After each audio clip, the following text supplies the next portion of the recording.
शेतकरी मित्रांनो, काही दिवसांपूर्वी स्कायमेट या खासगी संस्थेने हवामानाचा अंदाज वर्तवला होता आणि 13 तारखेला भारतीय हवामान खात्यानं मान्सून हंगामातील पावसाचा पहिल्या टप्प्याचा दीर्घकालीन अंदाज वर्तवलेला आहे। त्यामुळे काही प्रमाणात का होईना पण शेतकऱ्यांची चिंता वाढलेली आहे। स्कायमेट आणि भारतीय हवामान खात्याचा अंदाज कसा असणार तेच आजच्या व्हिडिओमध्ये सविस्तर माहिती घेणार आहोत।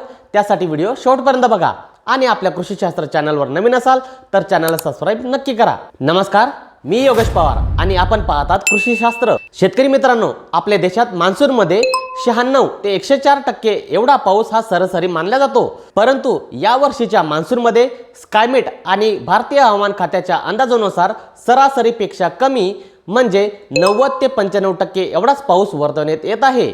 या वर्षी मान्सूनच्या सुरुवातीला जून जुलै महिन्यात सरासरी इतकाच पाऊस राहणार आहे, परंतु ऑगस्ट आणि सप्टेंबर महिन्यात सरासरीपेक्षा कमी पावसाचा अंदाज वर्तवण्यात येत आहे। हवामान विभागाच्या प्राथमिक अंदाजानुसार देशाच्या बहुतांश भागात सरासरीपेक्षा कमी पाऊस होण्याची शक्यता अधिक आहे। शेतकरी मित्रांनो, भारतीय हवामान खात्याचा दुसऱ्या टप्प्यातील विभागनिहाय हवामानाचा अंदाज मे महिन्याच्या शेवटी जाहीर करण्यात येईल। त्यामुळे शेतकऱ्यांनी पॅनिक न होता येणाऱ्या खरीप हंगामामध्ये याविषयी काय काळजी घेता येईल त्या गोष्टी करण्यावर भर द्यावा, जसं की माती परीक्षण करून योग्य तीच खताची मात्रा पिकाला द्यावी, शून्य मशागत पद्धतीचा अवलंब करणे, बेडवर पेरणी करणे, ठिबक सिंचनाचा पुरेपूर वापर करणे, सलग एकाच पिकाची लागवड न करता आंतरपीक लावणे, शक्य झाल्यास सेंद्रिय आणि नैसर्गिक शेतीचा अवलंब करणे आणि कमी कालावधीत येणाऱ्या तसेच दुष्काळ सहन करू शकणाऱ्या वाणांची निवड करणे, जेणेकरून उत्पादन खर्च कमी होईल। शेतकरी मित्रांनो,